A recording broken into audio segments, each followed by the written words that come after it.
Un nouvel épisode faisant suite à la torture infligée à Maître Tanfou par les éléments du groupement de gendarmerie du littoral à Douala et dont l'enquête qui a été instruite par le secrétaire d'État à la Défense chargé de la gendarmerie. On retient 100 chefs d'accusation, donc rébellion, destruction des effets militaires, violence à fonctionnaires, injures, entre autres. Et contre ces gendarmes-là, on retient violation des consignes, blessures légères sur Maître Tanfou, pour ne citer que ces cas-là.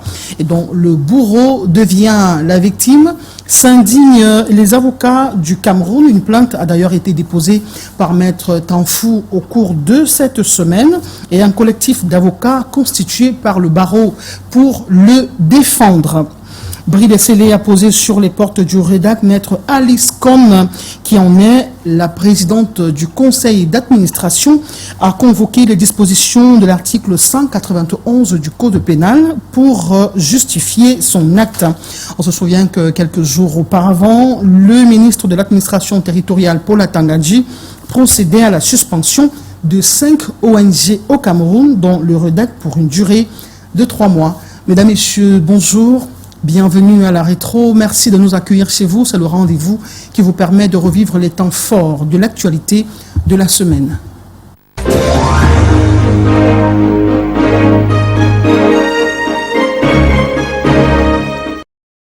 Pour cette édition, nous aurons le bonheur de recevoir 2 invités, mais pour la première partie essentiellement consacrée aux questions de droit, nous allons recevoir Maître Ndungé Corentin. Il est avocat au barreau du Cameroun et de la Gambie.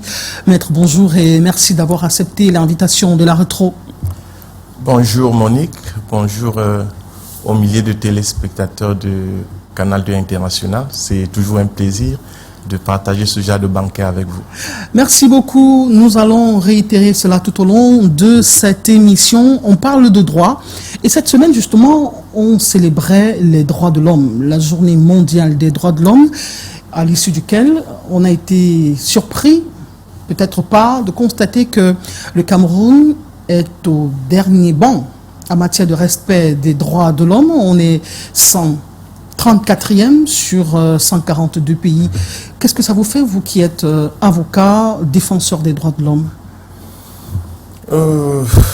Sincèrement, en tant qu'avocat et défenseur des droits de l'homme, je ne peux que m'indigner par rapport à cette situation, de comprendre que le pays qui m'a donné naissance, cette chère patrie, est le dernier de la classe, ou du moins fait partie des derniers de la classe en ce qui concerne les droits de l'homme. Mais ça me fait également un pincement au cœur parce que, au regard de l'ordonnancement juridique, s'il faut parler ainsi des textes dont le Cameroun a ratifié, tant au niveau international que les lois que nous votons au niveau national, si on les respecte, je pense que le Cameroun sera le premier de la classe en matière des droits de l'homme. Je pense à la Déclaration universelle des droits de l'homme dont nous avons ratifié. Je pense à la Charte africaine des droits de l'homme et des peuples que nous avons ratifié.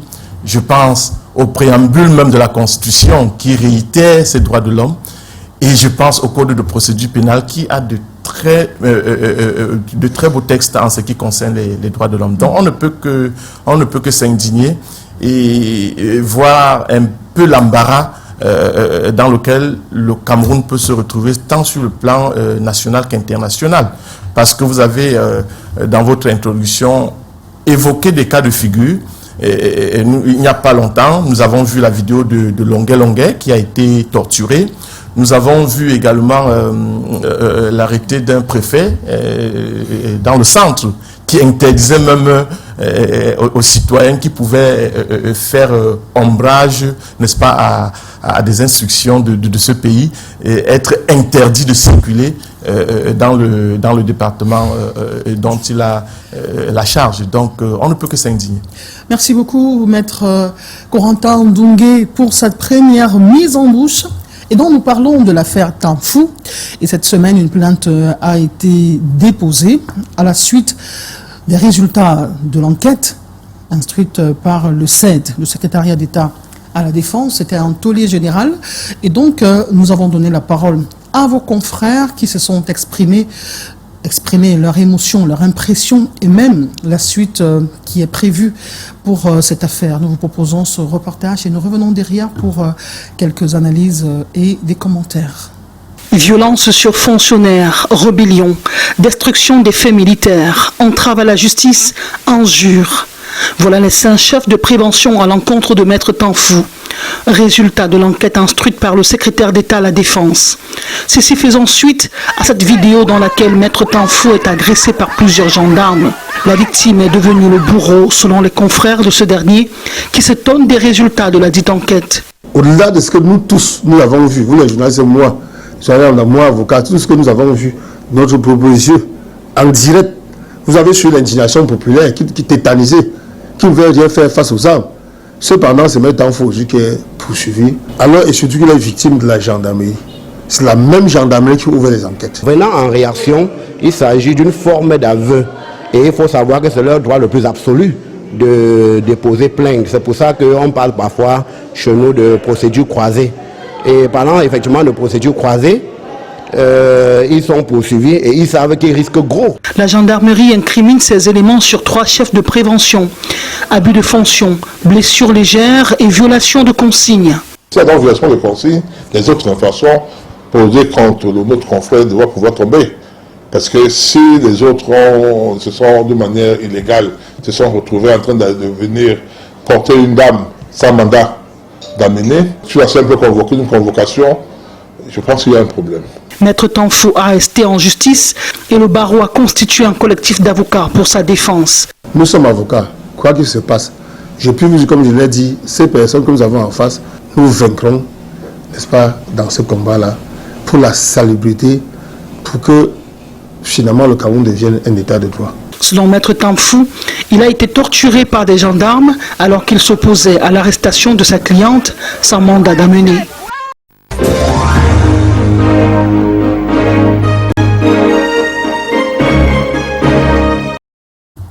Retour sur ce plateau avec vous, Maître Corentin Ndungue. J'aimerais justement indiquer qu'après vous, nous allons recevoir un Camerounais qui brille au niveau de la diaspora, au Canada précisément, Franklin Ipapé, qui vient d'être distingué par l'ordre d'Ottawa pour les actions qu'il mène en faveur des communautés afro-descendantes. Donc, vous l'aurez en mi-chemin de cette émission. Alors, le colonel Bikele a présenté des excuses au sieur Tanfou, votre confrère, des excuses au nom de la gendarmerie. Êtes-vous de ceux qui ont été surpris par les résultats de l'enquête de cette gendarmerie? Oui, tout à fait. Je fais partie de ces Camerounais vraiment surpris parce que quand le bourreau se transforme en victime, le bon sens voudrait que tout le monde soit surpris. Mais dans ma posture d'avocat, je comprends aussi également parce que, comme le dit le proverbe, on ne peut pas mourir sans déchirer la couverture avec les pieds.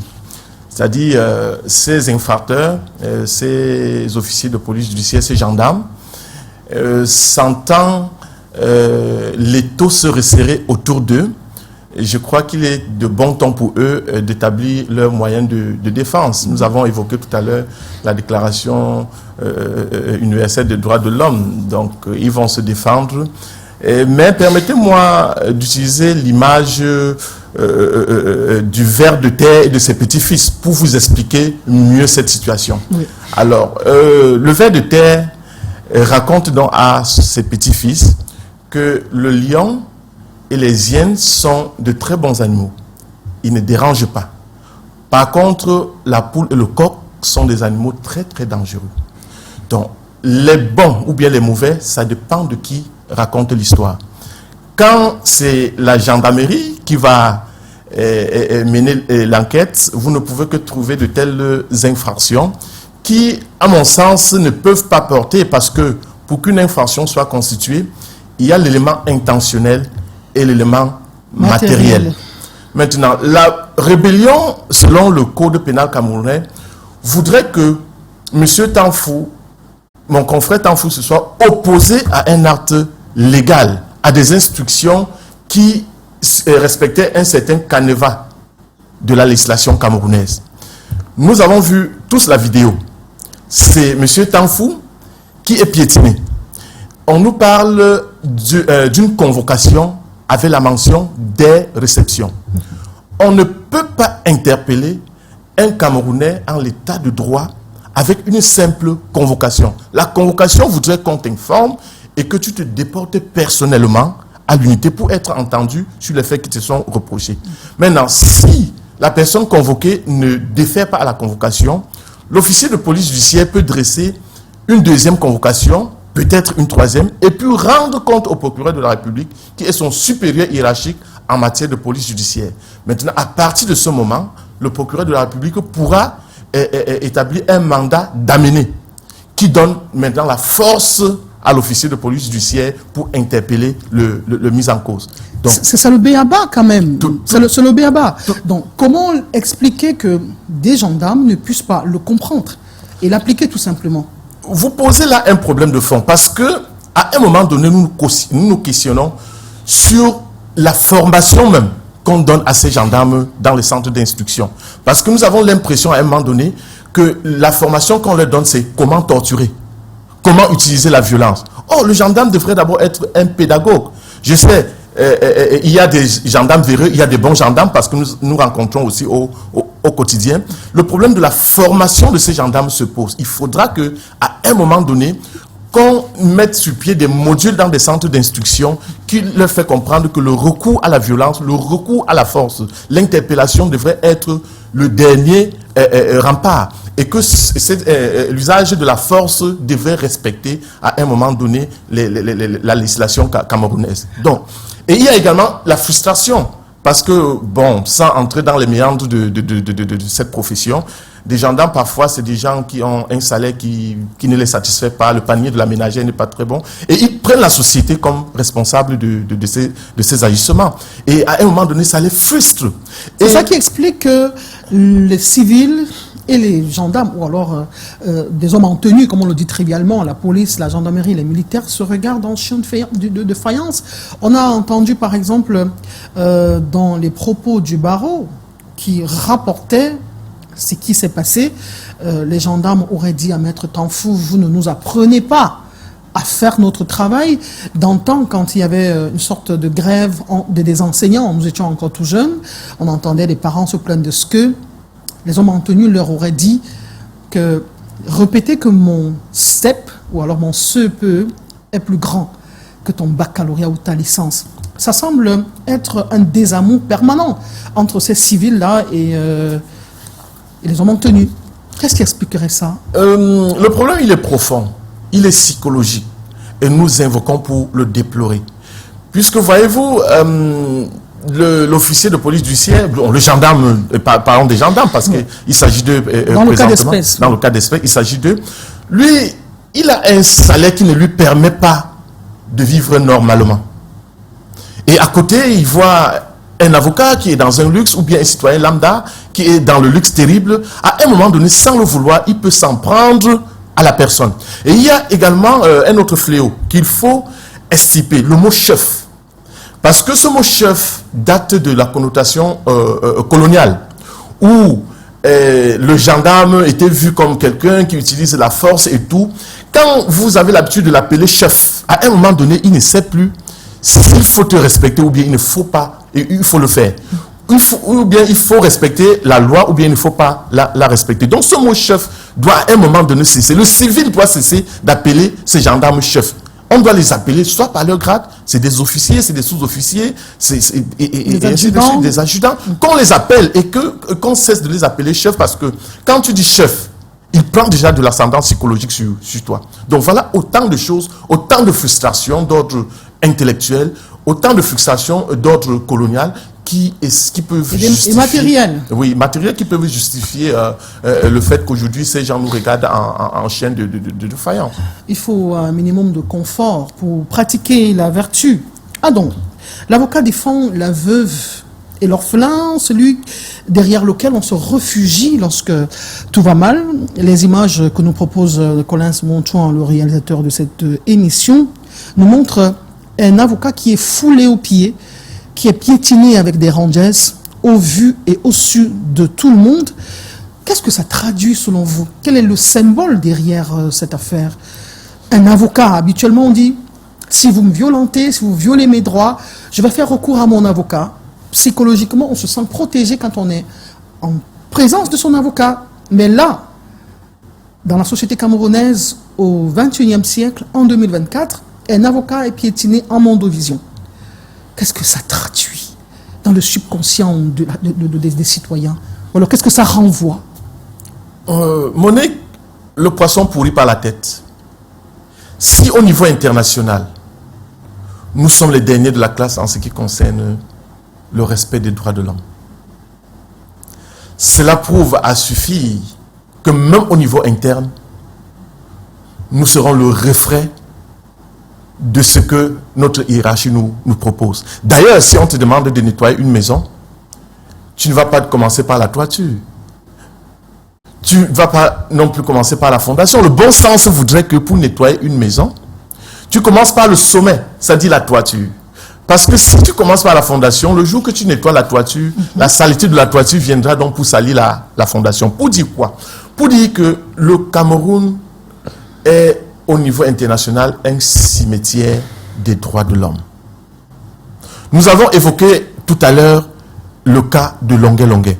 C'est la torture. Rien n'a été fait. On a ordonné l'enquête. On ne connaît pas l'aboutissement. Aujourd'hui, c'est le cas du confrère, pour qui j'ai beaucoup de respect, Tanfou, qui est torturé au vu et au su de tous. C'est déplorable, c'est inadmissible, c'est inconcevable qu'un avocat, dans l'exercice de ses fonctions, soit traité de la sorte. Et il faut qu'à un moment donné, que ça cesse. Et c'est pourquoi j'ai été flatté tout à l'heure de comprendre mes confrères dire à l'unanimité que nous nous battrons jusqu'à la dernière goutte de sang pour que la vérité soit établie. Parce que, comprenez, l'avocat a besoin de l'audace. L'avocat a besoin de dire non, même si cela s'avère parfois vain. Puisque si nous sommes appelés à défendre les libertés et les fortunes, à un moment donné, nous sommes le dernier rempart pour ceux qui, heureusement ou malheureusement, se sont trouvés sur le chemin du bourreau. Alors, Maître Corentin Ndongue, le comité de lutte contre la torture des Nations Unies dit être exaspéré par la situation des violations des droits de l'homme au Cameroun. On est au bas de l'échelle, 134e, donc, et sont des exactions régulièrement posées par les forces de défense et de sécurité. Qu'est-ce qui, à votre avis, justifierait cette montée exponentielle, cette courbe exponentielle des violations des droits de l'homme au Cameroun de façon générale? On va vous proposer le reportage tout à l'heure, mais j'aimerais quand même avoir votre version, votre analyse de ce phénomène-là qui est en train de gagner en proportion au Cameroun d'année en année. Je crois que le problème qui se pose est un problème de sanction. Parce que si, au terme de ces enquêtes, on peut avoir des révocations en cascade dans la gendarmerie, ça peut servir d'exemple, ça peut discipliner et ça peut aussi assainir le milieu. Parce que souvenez-vous, il y a quelque temps, le patron de la gendarmerie, le secrétaire d'État à la Défense, avait donné des instructions fermes en ce qui concerne les gardes à vue et avait interdit à ces gendarmes de continuer à interpeller des citoyens camerounais sur la base des convocations et de les placer en garde à vue. Parce que le principe en droit camerounais, c'est que la privation de liberté, c'est l'exception. Or, nous nous retrouvons avec ces OPJ dans un système où c'est la privation de liberté qui est la règle. On invoque pour le déplorer et il faut que ça cesse, il faut que des sanctions tombent. Si le patron même de la gendarmerie, quelques jours avant, donne des instructions et que ces instructions ne sont pas respectées, cela veut dire que le mal est profond. Il y a du ver dans le fruit, il faut l'extirper. C'est comme du cancer. Tant qu'on ne soigne pas, ça va continuer, ça va gangréner et ça va régénérer. Il y aura métastase. Merci beaucoup. Alors, nous avons parlé de cette semaine des droits de l'homme. La journée est consacrée, c'était il y a quelques jours seulement, c'était mardi dernier. Et on a eu l'opportunité de donner la parole aux acteurs de la société civile, les acteurs politiques, pour avoir le pouls de la situation au Cameroun, ce qu'ils pensent de cette réalité-là. Comment est-ce qu'elle est vécue au Cameroun? Nous vous proposons ce reportage. D'entrée de jeu, le ministre de l'administration territoriale a tenu à élaguer le grief du non-respect des droits de l'homme, tout en précisant les réels motifs de l'arrêté suspendant les activités de 5 ONG et associations. Je ne souhaite pas qu'il y ait de l'amalgame, parce que d'aucuns parlent déjà de restrictions de liberté. Non. Ces associations ont reçu, en un temps record, près de 16 milliards de francs CFA, ce qui est déjà une violation des textes. Selon les explications de Paula Tangandi, devant les professionnels de la presse ce 10 décembre à Yaoundé, c'est l'agence d'investigation financière ANIF qui a tiré la sonnette d'alarme sur ces flux financiers en milliards de francs CFA intraçables. Notre démarche vise à lutter contre le blanchiment des capitaux et le financement du terrorisme. C'est pour cette raison que les associations et des ONG doivent présenter obligatoirement les rapports d'activité annuels.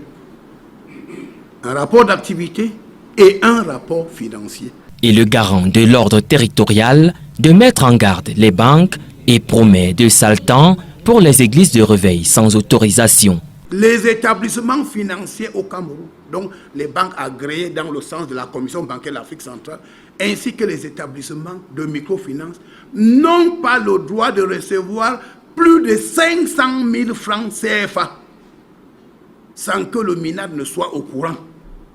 Ces églises de réveil à gauche, à droite, là, je préfère leur dire, commencez à plier bagage. Ce feuilleton est loin de livrer son dernier épisode. Au siège du réseau des défenseurs des droits humains en Afrique centrale, les portes sont scellées. Des chaînes et cadenas voient à peine la volonté de ne plus réussir à les briser. Et au sujet du bris des scellés, que dit la loi? Le bris des scellés est une infraction, n'est-ce pas, consacrée par le code pénal. C'est-à-dire que pour quelque raison que ce soit, aucun citoyen, fût-il même le président de la République, ne devrait pas briser les scellés parce qu'il bénéficie du sceau de l'État, de l'autorité de l'État, par principe. Lorsque les scellés ne sont pas placés dans le respect des lois et règlements, le bris s'assimile à la protestation, laisse entendre l'homme de droit. Ces personnes-là ne remplissent pas des missions, vous pouvez les déposer, les faire déposer ou bien protester, manifester votre désapprobation. Il faut bien concevoir l'acte de mettre à risque pas comme un acte, n'est-ce pas, de bris de scellés, mais comme un acte de protestation. Et elle en a entièrement raison, elle a toute mon notion. Si vous parcourez ma page Facebook, vous aurez constaté que j'ai demandé au barreau, dans son entièreté, n'est-ce pas, de protéger Maître Aziz comme... L'avocat au barreau du Cameroun dit ne pas comprendre pourquoi les scellés ont été apposés à nouveau et d'ailleurs renforcés par des chaînes. Il n'aurait jamais dû revenir sur les lieux, apposer un cadenas et les chaînes. C'est un aveu d'impuissance. Or, l'État ne doit, de quelque manière que ce soit, briller par une faiblesse. L'État constate peut-être que l'histoire a brillé ses scellés, il en prend un et fait ce qu'il a fait. Rappelons qu'après le bris des scellés, Maître Alice Com n'a pas déféré à la convocation du préfet du département du Vouri. Les portes du Rédac ont une fois de plus été scellées. La loi de 1990 sur les libertés d'association au Cameroun, celle de 1999 sur les ONG, la SND 30 qui assigne elle aussi quelques objectifs aux organisations non gouvernementales, reconnaissent des rôles bien précis à ces ONG. Les organisations de la société civile accompagnent les collectivités territoriales décentralisées à l'atteinte de leurs résultats. Les ONG sont là vraiment pour avoir cette impulsion-là, montrer au gouvernement qu'effectivement, il faut penser à préserver les droits de l'homme. Une organisation non gouvernementale ONG est généralement créée pour œuvrer à l'atteinte des objectifs publics ou au bien-être social. La loi du 22 décembre 1999 qui régit les ONG précise également à l'article 15 quelles sont les ressources de ces organisations non gouvernementales. Ces ONG peuvent recevoir donc des aides, des dons, des legs. Les sources, ce sont les partenaires étrangers, les ambassades qui financent. Pour que vous recevez un financement d'un partenaire extérieur, il faut que cela soit déclaré, cela soit connu. Et c'est ce que nous, les ONG, nous faisons tout le temps. Au Cameroun, de nombreuses ONG disent travailler dans des conditions très difficiles. Il y a des menaces, il y a des mesures comme celle-ci qui ont pour but d'empêcher aux ONG d'effectuer leur travail au quotidien. La fermeture des locaux du REDAC et de plusieurs autres organisations non gouvernementales témoigne du caractère tendu entre la société civile et le gouvernement camerounais à quelques mois de l'élection présidentielle.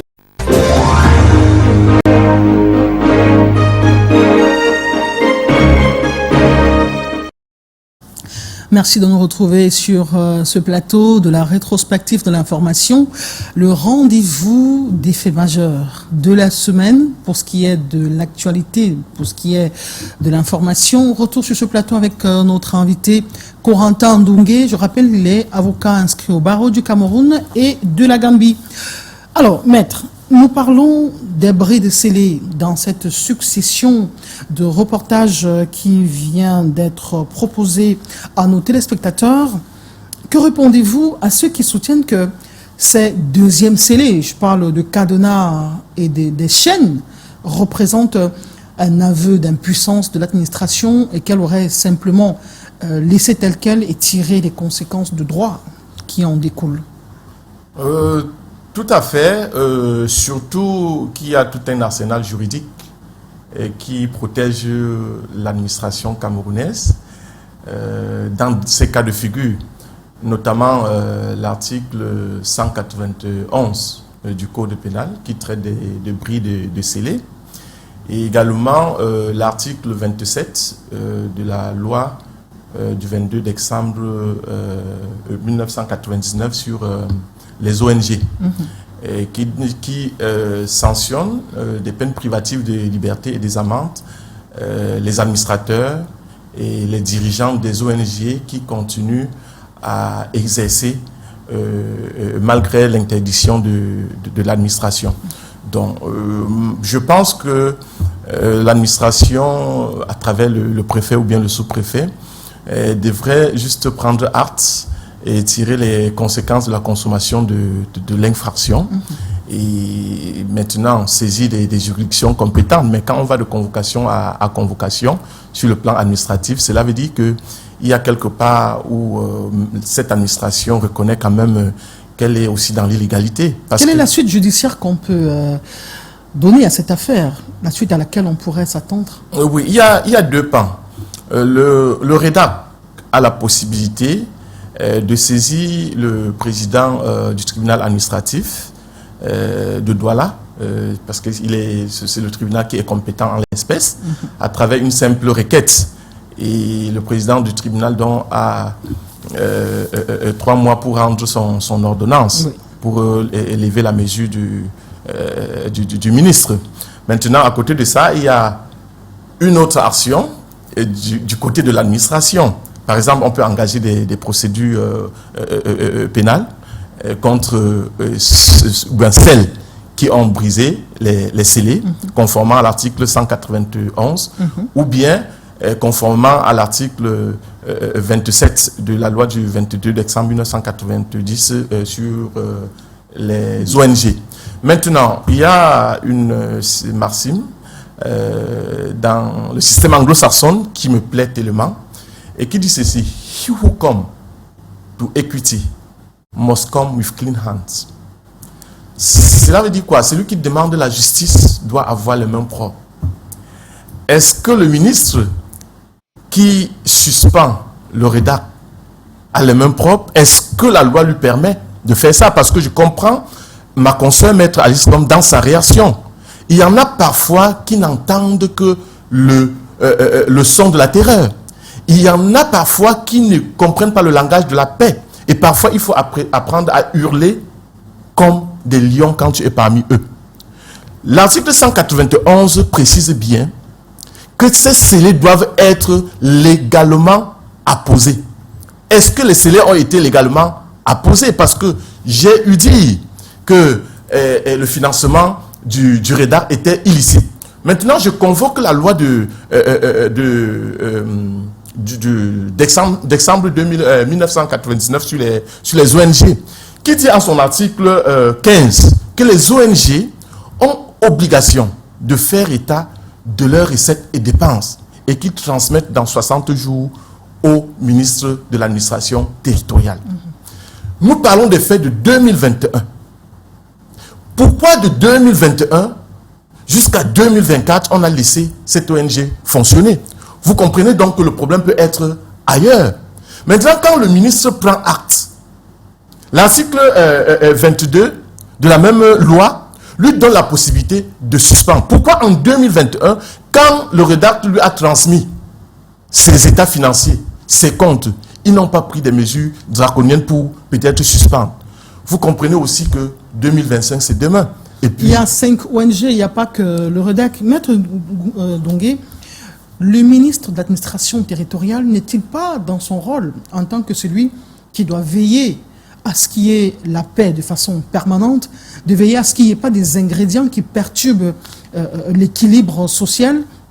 On a convoqué, vous avez convoqué tantôt les prérogatives du ministre de l'administration territoriale, et dans le reportage que nous avons suivi tout à l'heure, il est dit que les financements, de façon générale, viennent des bailleurs de fonds, viennent des organisations qui sont à l'étranger et externes.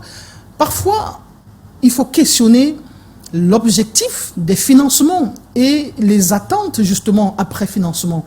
Est-ce que les objectifs épousent toujours les idéaux de paix du pays où sont logées ces ONG-là? Effectivement, le ministre est dans son rôle. Nous n'avons jamais dit non. Son rôle de régulateur. Mais le timing choisi nous fait problème. Parce que quelqu'un qui a transmis ses états financiers en 2021, 2022, 2023, on vient en 2024 lui dit: monsieur, arrêtez parce qu'en 2021, vous avez fauté. Pourquoi vous n'avez pas donc travaillé en 2021, 2022 et 2023? Nul ne peut se prévaloir de sa propre turpitude. Et déjà même que le premier contrôle de ces fonds s'est fait au niveau des banques. Nous tous, vous et moi, nous sommes dans les banques tous les jours. Quand tu viens pour faire soit un dépôt ou bien un retrait, le banquier te pose des questions sur la source, la provenance de l'argent. Si c'est suspect, je vous assure, la banque ne prendra jamais cet argent. Et le MINAT doit être informé. Maintenant, si les gens n'ont pas fait leur travail à la base, ils ne doivent pas venir aujourd'hui et taper sur les doigts des citoyens, parce que le REDAC, je pense à Maximilienne Ngobé, qui est une très très grande activiste. On a souvent partagé des questions de droits. Chaque fois que les droits humains sont violés, elle n'a pas hésité à se mouvoir. Je me souviens dernièrement, quand mon confrère Tamfou était hospitalisé à l'hôpital à Cantini suite à la torture des gendarmes, elle était à son chevet. Quoi de plus bien, quoi de plus normal? Ok, pour sortir justement de cette actualité avec vous, à quel moment et dans quelles conditions les bris des scellés requièrent ou alors portent la mention infraction pénale? L'élément constitutif de l'infraction de bris de scellé est simple. 1, il faudra que le scellé soit apposé. De 2, il faudra que cette apposition soit légale. quand ces deux éléments matériels sont constitués... Qu'est-ce qui constitue sa légalité? La légalité, il y a d'abord le texte de loi qui fonde l'article 191 du Code pénal, qui sanctionne les bris de scellés. Maintenant, cet article vous dit, l'élément matériel, pour que cette infraction soit constituée, il faut, que les bris soient apposés, 2, que cela soit fait légalement. Maintenant, à chaque fois qu'un justiciable va briser ces scellés, il tombe donc sur le coup de cette infraction de bris de scellés. Voilà. Est-ce qu'il y a une date, est-ce qu'il y a un jour précis, est-ce qu'il y a des conditions précises pour qu'on dise, OK, ça c'est légal? Oui, il y a des conditions, nous l'avons cité. Par exemple, le ministre a suspendu, je crois, c'est pour 3 mois. Cela veut dire qu'après 3 mois, la mesure devrait être levée. Et puis, si après 3 mois, on enlève les scellés et tout, ou bien le ministre, je ne sais pas s'il devait prolonger, ou bien parce qu'il conditionne la réouverture par un certain nombre d'informations qu'on doit remonter à son niveau. Maintenant, si tout cela n'est pas réuni et que vous décidez de vous rendre justice en brisant les scellés, vous tombez sur le coup de l'infraction. Maintenant, je vous ai dit, il y a un deuxième volet de l'élément matériel de cette infraction qui est les scellés apposés légalement. Est-ce que, en l'espèce, les scellés apposés par le ministre étaient faits de façon légale? Qu'est-ce qui y a manqué? J'insiste pour que nos millions de téléspectateurs qui ne sont pas des érudits du droit, comme vous, puissent comprendre. C'est pas parce que Maître Aliscom a brisé les scellés du REDAC que demain, on va fermer une boutique et le commerçant ou peu importe, il viendra dire, OK, puisqu'on a brisé à droite, moi aussi je peux les briser. À quel moment est-ce qu'il va tomber dans l'infraction? Au moment où il brise les scellés, il tombe dans l'infraction. D'ailleurs, je n'encourage aucun citoyen camerounais de briser les scellés. On ne peut pas se rendre justice. Il faut qu'on reste régalien. Oui. Voilà. À chaque fois que vous estimez que vos droits sont violés, saisissez les juridictions compétentes. Il est bien vrai, la justice, elle est lente. Il y a cette anecdote de l'éléphant et puis de la girafe. C'est-à-dire, la girafe est en pleine brousse, en train de courir à forte vitesse. Et l'éléphant lui demande, mais monsieur girafe, tu cours, il y a quoi? Il dit, on est en train d'arrêter les moutons pour emprisonner. Il dit, et tu cours là, est-ce que tu es donc un mouton? Il dit à l'éléphant, si on m'arrête pour m'envoyer en prison, je vais prendre au moins 4 ans pour démontrer que je ne suis pas un mouton. Donc ça parle de la lenteur judiciaire. Je n'encourage pas le citoyen camerounais à violer la loi. Moi, je suis un régalien.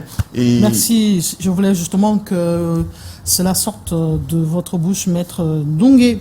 Nous avons parlé tout à l'heure d'un reportage pour fixer nos téléspectateurs sur la réalité de cet idéal au Cameroun et dont Joël Diom III a rencontré des acteurs politiques de plusieurs bords, MRC et même du RDPC, pour avoir le ressenti de la pratique du droit ou de la pratique d'un état de droit au Cameroun.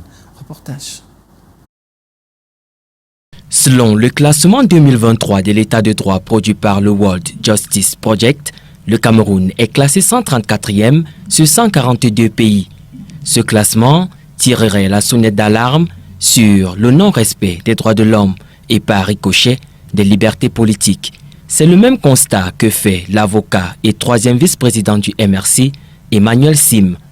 L'exercice des droits politiques au Cameroun devient un danger, un vrai danger. On considère des membres de l'opposition comme des mauvaises personnes. On utilise d'ailleurs un mot, je vais dire péjoratif, les opposants, comme si ce n'étaient pas des citoyens patriotes. Benoît Fedieu, communicant pour le RDPC, lui, fait une toute autre lecture de l'environnement politique camerounais. Vous n'avez qu'à témoigner avec la pression, la véracité des débats sur les plateaux de télévision. Il y a autant de partis politiques qui s'expriment différemment, sans pression. Et on ne peut pas également dire que nous sommes au paradis. Sur la question des prisonniers politiques, Emmanuel Sim affirme qu'il en existe bel et bien dans le pays. Lorsque des militants du MRC sont en prison pour avoir osé organiser une manifestation publique qui est pourtant prévue par la loi et qui sont poursuivis après pour des crimes de révolution, des rébellions et le reste, nous disons que ce n'est ni plus ni moins que des prisonniers politiques. Ce que refute Benoît Fedieu. Les prisonniers du MRC ce sont des prisonniers de droit commun.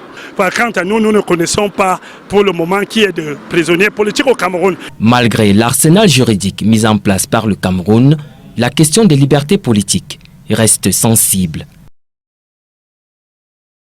Merci. Retour sur ce plateau avec la permission de notre réalisateur. Nous allons nous intéresser à toute autre chose. On parle de crise anglophone et nous allons nous rendre dans le village Tamrou, dans le nord-ouest Cameroun, mais derrière également, nous allons vous proposer cette visite du haut commissaire de Grande-Bretagne au Cameroun, Matt Wood, qui s'est rendu il y a quelques jours seulement au palais royal du village Koching-Woum, installé sur la berge du Vouri, parce que leur chefferie a été incendiée, le chef également a été tué, il est passé au bûcher, et donc sa population est retranchée dans le littoral et sa chefferie est désormais construite ici. Nous vous proposons justement ces deux reportages et nous allons échanger deux mots avant de recevoir Franklin et Papé. Reportage.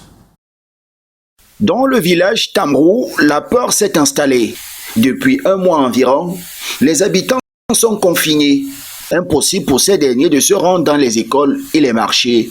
Ici, les combattants présumés séparatistes ont créé un climat d'insécurité dans la localité située dans le département du Ndongamantou, région du nord-ouest. Ici à Tamrou, nous n'avons pas l'esprit tranquille. À tout moment, tout peut arriver. Nous sommes témoins d'attaques la nuit, mais nous ne pouvons identifier les responsables. Selon les riverains, des coups de feu sont quotidiens ici, entre les groupes séparatistes et l'armée camerounaise. Malgré la riposte militaire, la situation reste instable et ne favorise pas le retour de la paix. Ces affrontements sont presque quotidiens. Récemment, l'armée a demandé à nous, habitants les environs des camps où se cachent les séparatistes, de partir. Depuis lors, la situation n'est toujours pas maîtrisée. Dans les régions du nord-ouest et du sud-ouest, ce sont des milliers de personnes déplacées qui appellent à l'aide. Cette guerre pousse les gens à déserter les lieux. Nous abandonnons nos maisons, nos activités au profit de qui? C'est dur, oh mon Dieu. D'autres habitants exhortent plutôt le gouvernement et les organismes internationaux à s'attaquer aux causes profondes afin de mettre fin à ce conflit qui a déjà trop duré.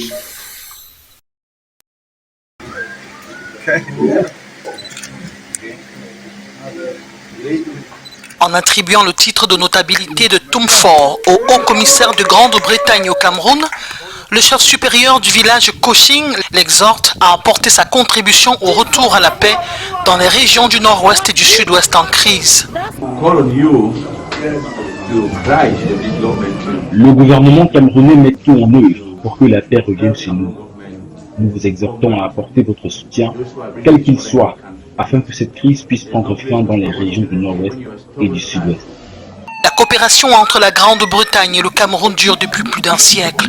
C'est fort de cela que Matt Wood accepte la mission du Tumfort. Je pense qu'il est important de prôner la paix. Et c'est bien ça que Sa Majesté m'a dit aujourd'hui. Il m'a demandé de porter ce message à mon gouvernement, à moi. Alors c'est un message très clair. Comment aussi je vais porter que la violence n'est pas la réponse et on appuie les efforts des Camerounais pour résoudre ce conflit. Littéralement, Tumfort, c'est le porte-parole du chef au sein et en dehors de sa communauté. C'est celui qui assiste le chef dans l'ensemble des activités de la communauté, assure qu'il y a la paix, le développement entre les élites du village. La chefferie Koching a été incendiée par les groupes armés séparatistes dans le nord-ouest au tout début de la crise. C'est ainsi que le palais royal a été reconstruit sur les berges du Vouri. C'est désormais ici que leurs ressortissants font leur rite traditionnel et allégeance à leur chef.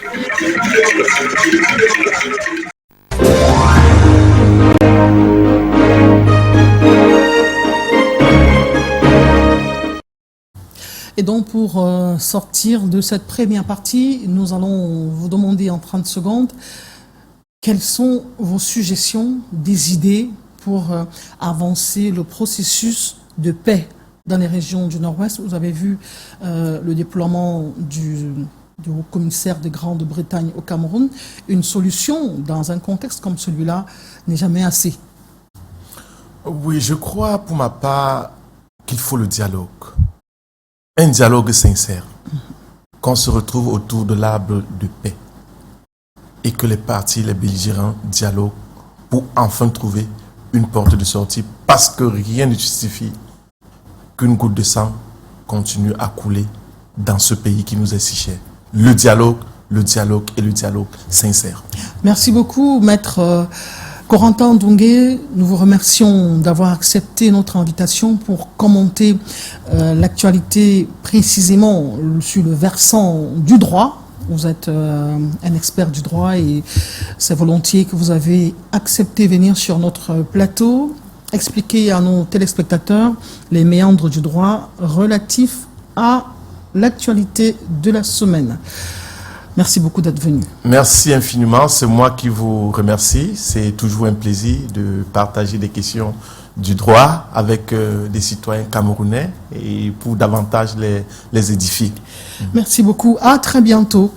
Deuxième partie de ce programme, c'est avec Franklin Epapé, un Camerounais qui brille de mille feux au sein de la diaspora camerounaise, précisément au Canada. À tout de suite.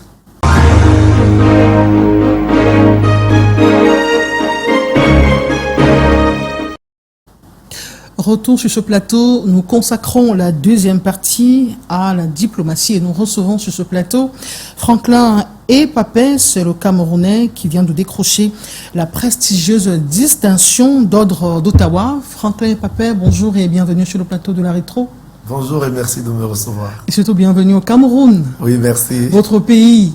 Mon pays. Vous êtes natif d'Aquanor, à Douala. Oui, et de Mongo. Et du Mongo. Oui, j'aime préciser de Mongo parce qu'en fait, c'est le côté du sud-ouest dont mon père est originaire. Ouais. Donc ça fait qu'on est un peu dans le Cameroun de tous les peuples, quoi. Vous êtes un Camerounais bien intégré. Oui. Et ça fait 15 ans que vous êtes établi au Canada et vous venez d'être distingué des 1,2 million des citoyens de cette ville-là. Vous avez été distingué homme de l'année. Comment on parvient à être sélectionné, à être voté? Quel est le processus pour parvenir à cette haute distinction? Oui, je sais que le processus il est très complexe parce qu'en fait, la ville annonce que si vous avez quelqu'un, un leader communautaire, quelqu'un qui a des impacts dans la communauté, vous pouvez faire une nomination. Alors, je pense que j'ai des gens qui ont pensé que je faisais ce travail-là, alors j'ai été nominé. Et ensuite, donc, il y a tout un protocole qui passe en revue ce que vous faites. Ils enquêtent un peu sur votre travail. Et le groupe de la mairie décide donc qui mérite d'être le récipiendaire de l'année, en fait. Pendant 15 ans, à quoi avez-vous consacré l'essentiel de votre temps pour être touché, ou alors pour que les citoyens de cette ville-là, des communautés étrangères, puissent porter leur dévolu sur votre personne? Oui, alors l'impact que nous on essaye de créer, c'est surtout beaucoup sur les afro-descendants. Parce qu'on a une communauté grandissante. Au Canada, aujourd'hui, les Noirs sont 1,8 million de personnes. Dans un pays de 40 millions d'habitants, vous voyez déjà que nous sommes quand même une communauté assez sérieuse. Alors, nous, avec une prédominance des Camerounais? Non, pas toujours. Mais c'est vrai quand même que les 3 dernières années, nous sommes la communauté qui a grandi le plus, vous voyez. Donc oui, on peut jouer notre épingle du jeu. Donc ce que nous faisons en fait, c'est de démontrer dans ce pays-là que nous avons notre place en fait. Donc nous travaillons avec le gouvernement fédéral, provincial et puis municipal pour l'intégration des nouveaux arrivants, la structuration des entrepreneurs. Dans le domaine de la santé, nous sommes présents aussi. Nous avons créé ce que nous appelons Impact Diaspora International Business Forum pour donner la possibilité à la diaspora, aux afro-descendants et aussi à nos gouvernements de pouvoir travailler ensemble. Donc tout ce travail-là, je pense qu'ils l'ont regardé et ils ont dit, je méritais probablement cette distinction. Ça fait 15 ans que vous y êtes, mais dans l'une de vos sorties, vous dites il est bon et important pour les afro-descendants de rentrer investir dans leur pays et y résider. Oui. On pourrait dire pourquoi Franklin, lui aussi, ne rentre pas au Cameroun y résider. Franklin est un peu sur son retour. C'est pour ça qu'on investit, on essaie d'investir au Cameroun. C'est beaucoup de challenges. Hein. Ça prend le temps de penser à revenir. Mais il faut déjà penser à revenir. Parce que, comme je dis toujours, le pays a besoin de nous. C'est vrai qu'habituellement, on dit tout le monde veut immigrer. Je ne suis pas contre l'immigration. Mais je me dis aussi, si on a déjà réussi entre guillemets, de l'autre côté, il faut penser à revenir investir chez soi. Et investir, ce n'est pas toujours monétaire, ce n'est pas toujours financier. Nous avons les nouvelles technologies, nous avons des partenaires, nous avons la possibilité de voir comment est-ce que ça se passe là-bas. Pourquoi ne pas ramener ça chez nous aussi? Donc je pense que s'il y a plusieurs Franklin et Papet qui pensent à revenir, qui essayent même de revenir, non seulement ça va réduire le nombre de personnes qui veulent partir, mais ça va quand même aider à ouvrir d'autres horizons pour notre pays, le 237. Vous êtes au Cameroun tous les 90 jours, vous avez fait une étude de marché. Quels sont les secteurs dans lesquels les Camerounais et les Afro-descendants camerounais pourraient investir si jamais ils sentent la force, l'énergie de pouvoir entrer dans leur pays? Vous allez être surprise, dans tous les domaines. Dans tous les domaines, on a un pays tellement... C'est une terre en friche. Oui, on a un pays tellement vierge que tout ce qu'on souhaite faire au Cameroun, à mon humble avis, malgré les challenges, je pense que ça peut marcher. Nous, on est aujourd'hui dans le domaine de la santé. Oui, nous avons nos challenges aussi, mais nous pensons que c'est porteur. Parce que je dis toujours que tout le monde ne veut pas être malade, mais tout le monde va être malade. Alors, vous pouvez parler de la santé, vous pouvez parler de l'agriculture, vous pouvez parler de la technologie. Notre pays a tout à offrir. Alors, nous, de la diaspora, qui avons ces connaissances, ces compétences et ces habiletés, il faut revenir au Cameroun. Il faut revenir au Cameroun avec les connaissances que nous avons déjà. Et j'aime toujours dire, au niveau du Cameroun, beaucoup de choses se passent. Beaucoup de choses se passent. Parfois, on est à la diaspora, on se dit, mais ça fait 30 ans, on n'a pas mis le pied au Cameroun. On se dit, mais qu'est-ce qui se passe même là-bas? Non, non, non, non, non, non. Beaucoup de choses se passent. Je peux vous garantir que le plateau où je suis aujourd'hui de Canal 2, c'est un très beau plateau. Vous allez partir en Occident, il y a des chaînes qui n'ont pas la compétence de Canal 2, mais c'est parce qu'on travaille avec un certain sérieux qu'on réussit à faire un certain nombre de choses. Moi, je pense en fait que c'est ça qui nous manque qu'autre chose. Alors, avec la possibilité que nous avons de l'autre côté, à réaliser un certain nombre de choses, si nous revenons au Cameroun travailler avec nos compatriotes et nos frères qui veulent étendre leur champ de pratique et leur façon de voir les choses, je pense que nous avons un très bel avenir devant nous. Comment est-ce que le retour est accueilli par les vôtres? Quand on part, on a envie de dire tout le temps, j'ai un frère au Canada, ça fait rêver, on vend, parce que c'est un vent de nos rêves justement. Comment votre retour progressif est accueilli par les vôtres et même dans vos entreprises que vous êtes en train d'implémenter sur le sol camerounais? Quelles sont les facilités qui vous sont offertes pour que véritablement cette diaspora puisse profiter au Cameroun? Oui, je reconnais d'abord qu'il y a beaucoup de challenges. On se lève un matin pour penser à revenir, mais il faut déjà oser. C'est souvent ça la difficulté. Et je peux vous garantir que ce n'est pas toujours bienvenu. Parce que même au niveau du Canada, on va vous dire, mais qu'est-ce que tu pars faire au Cameroun? Au Cameroun, on va vous dire, mais qu'est-ce que tu reviens faire ici? Il faut de la résilience. Mais il faut penser à quelque chose. Il faut se dire, notre pays, le Cameroun, a besoin de nous. Si nous pensons tous à partir et à rester, qui va le développer demain? On n'aura plus de pays. Où est-ce qu'elle va être la fierté du 237 que nous sommes? Du continent. Du continent que nous sommes. Vous voyez? Non, il faut être résilient quand on revient au Cameroun. Il faut être patient. On a une mentalité en Occident qui est de connaître un peu tout. Non, ici, on te ramène à la réalité. Donc, tu reviens, tu intègres comment est-ce que ça se passe ici. Et puis, en intégrant comment est-ce que ça se passe, tu pourras apporter ta petite touch, comme j'aime souvent dire. Ne viens pas jouer le Canadien là qui connaît tout, qui va apprendre tout à tout le monde. Tu vas te casser la gueule. C'est l'occasion de vous demander pourquoi tout le temps on dit il y a des vendeurs de rêves du Canada et sur place des gens se cassent la figure. Oui, malheureusement, je veux être honnête, il y a les vendeurs de rêves. Le Canada, je pense que c'est l'un des plus beaux pays au monde, je le pense. C'est pour ça que je réside là-bas depuis 15 ans. Mais il y a beaucoup de vendeurs de rêves. Malheureusement, c'est ce qui se passe parce que certaines personnes n'ont pas encore mis pied au Canada. Ceux qui ont réussi à y être disent des choses qui ne sont pas vraies. Et nous, on essaie de combattre ça. Si on a un procureur qui réside ici, un commissaire divisionnaire, un magistrat, mais qu'est-ce que vous allez faire au Canada? Vous allez recommencer à zéro et vous allez simplement vous casser la gueule. On a vu des gens qui gagnaient 1 500 000 francs de salaire le mois, 1 million, qui ont claqué. J'en reçois au Canada. La porte et qui sont partis. J'en reçois au Canada. Pourquoi est-ce que tu as 1 500 000 au Cameroun et tu te déportes pour le Canada? Je pense que ce n'est pas une bonne idée. Mais je pense que ça reste aussi mon humble avis. Parce que nous devons dire, mais non, et autres. Non, non, non, pour moi, ce n'est pas l'idéal. Maintenant, ça expliquerait les suicides qu'on en a à l'appel de... Mais oui, nous en avons. Je peux vous garantir que cette année, on va avoir l'hiver le plus complexe depuis la nuit des temps. Alors, vous atterrissez au Canada au mois de février. L'intégration va être difficile. Elle va être possible, oui, mais elle va être difficile.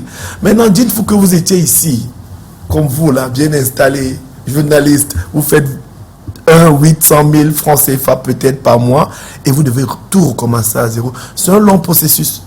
Et certains ne parviennent même pas à pouvoir attraper ce processus-là. Mais on a un problème, c'est les Canadiens.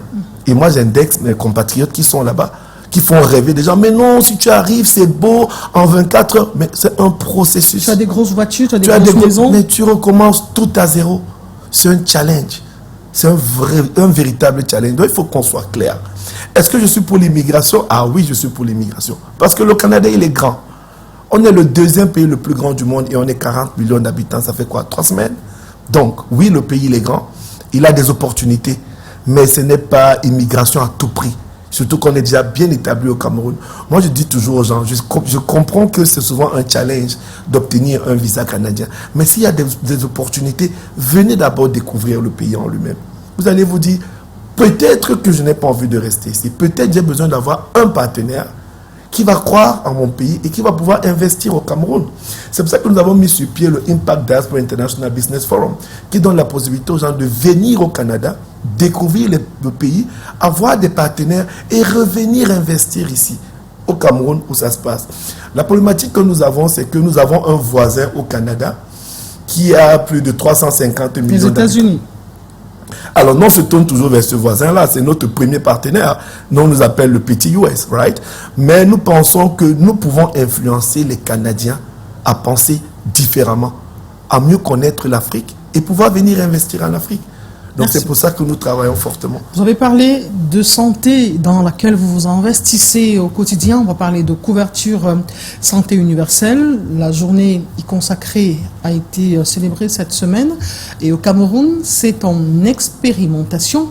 Nous allons vous proposer ce reportage de Karel Mezatiachoya, qui a rencontré le ministre qui fait le point de cette procédure-là. Et d'ailleurs, les critiques vont également se prononcer. Nous reviendrons derrière à voir votre perception de cette pratique, la couverture santé universelle, comment ça se fait là-bas et ce qu'on peut tirer de là pour l'implémenter au Cameroun. Karel Mezatiachoya, reportage.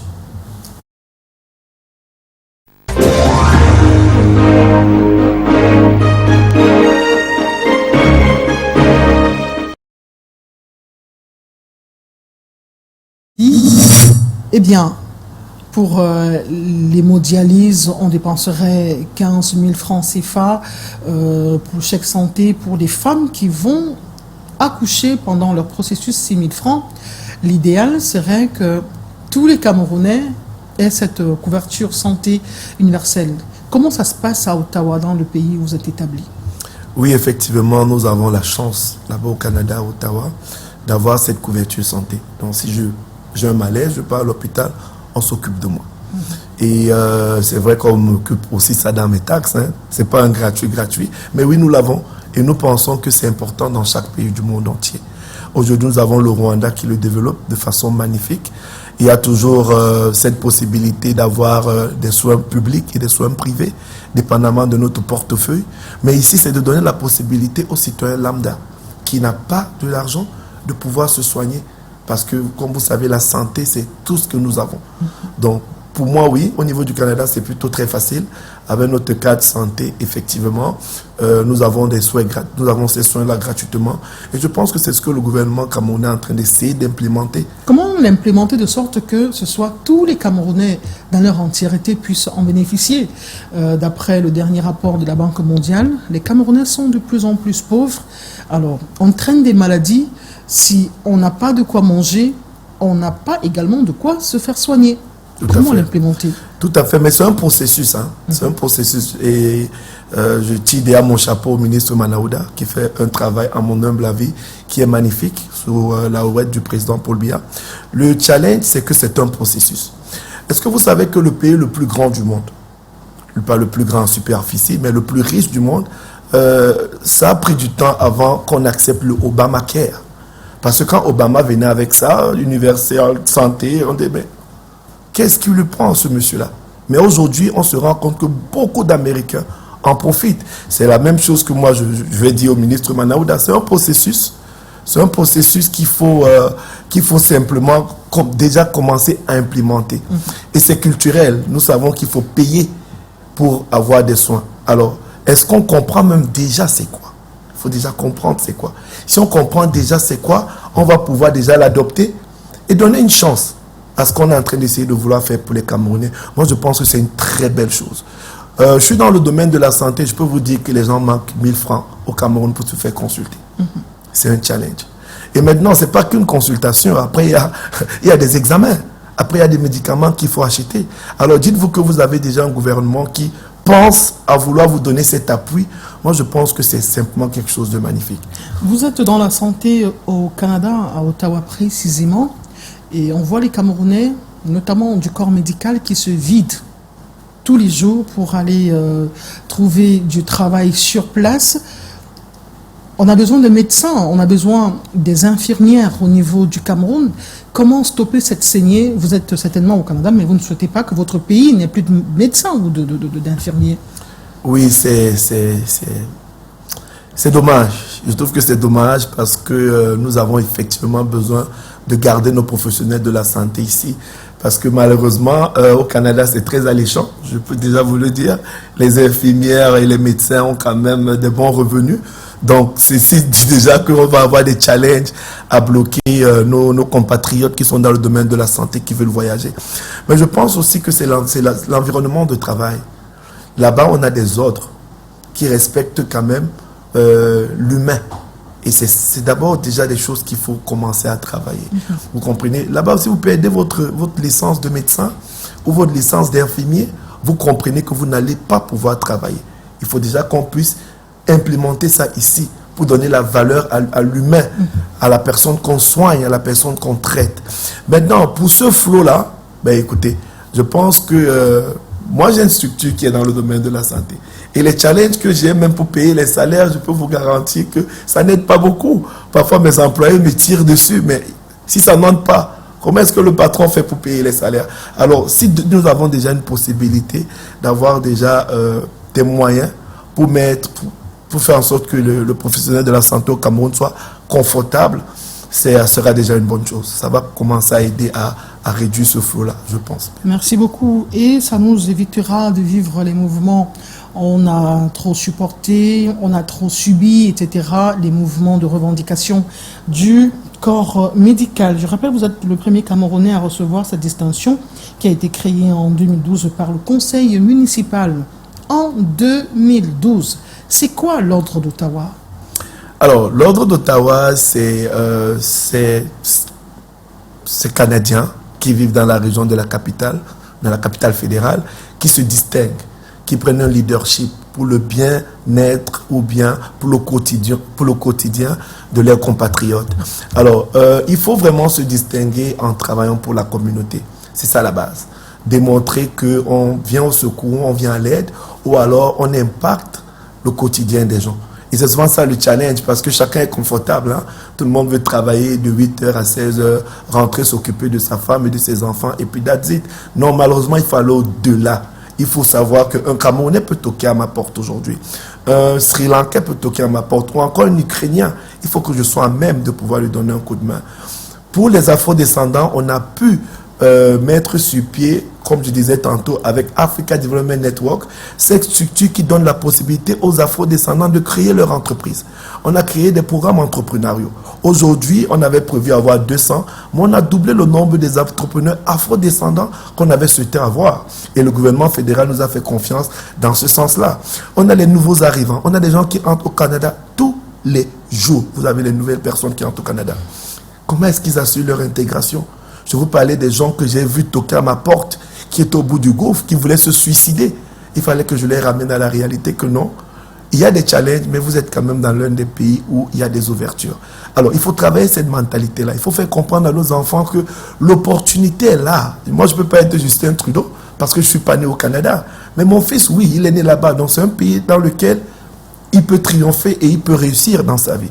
Alors, nous avons travaillé avec toute cette communauté-là, toutes les communautés. Et puis, aujourd'hui, nous sommes distingués parce qu'effectivement, la mairie et le conseil d'administration, qui sont les conseillers municipaux, ils ont simplement compris et ils ont vu pourquoi on devait être primé. C'est parce qu'on s'est démarqué. On a mis la personne en avant. On a démontré la valeur communautaire. Vous savez, c'est toujours très complexe de décider d'aider quelqu'un. Parce que l'humain de nature est très ingrate. Mais ce n'est pas pour autant qu'on doit arrêter de travailler et de faire grandir les gens autour de nous. Vous savez, si vous faites grandir les gens autour de vous, vous savez qui gagne? C'est vous. Parce que vous grandissez en premier. Alors c'est sur cette base-là que je pense qu'ils ont compris la valeur que nous avons essayé de partager avec tout le monde. Merci beaucoup. Nous souhaitons bon vent à Franklin et Papay et que les Franklin et Papay se multiplient à profusion pour que le nom Cameroun rayonne davantage partout dans le monde entier et qu'on se dise on a la meilleure diaspora et une diaspora bénéfique pour le Cameroun, une diaspora qui trouve des dispositions efficaces sur place pour leur retour au pays. Merci beaucoup Franklin Papay d'être venu sur le plateau de la Rétro. Vous avez un dernier mot? Oui, un mot vraiment à Maître Tamfou. Ouais. J'étais un peu sidéré de savoir ce qui lui arrive. C'est un ami. Nous avons étudié ensemble à Konsamba. Je lui souhaite bon rétablissement et j'espère que les autorités camerounaises vont suivre cette affaire de près. La justice doit lui être rendue. Merci. Mesdames, Messieurs, merci d'avoir été des nôtres pour cette autre édition de la rétrospective de l'information. Nous avons parlé du droit, nous avons parlé d'intégration, de retour d'intégration, ou alors de retour de la diaspora à travers notre deuxième invité, Franklin et Papay, qui a été distingué le 14 novembre dernier par l'Ordre d'Ottawa comme le citoyen qui s'est le mieux démarqué à pouvoir permettre aux autres communautés, notamment la communauté afro-descendante, à mieux s'intégrer et à mieux se sentir. Dimanche prochain sera notre rendez-vous. La rediffusion de ce programme, c'est demain, juste après Canal Matin. Portez-vous bien. Restez en compagnie des programmes du Canal 2 International qui se poursuivent. Émission réalisée par Collins Wontuan et Noël Essou. À très bientôt. Au revoir. Au revoir.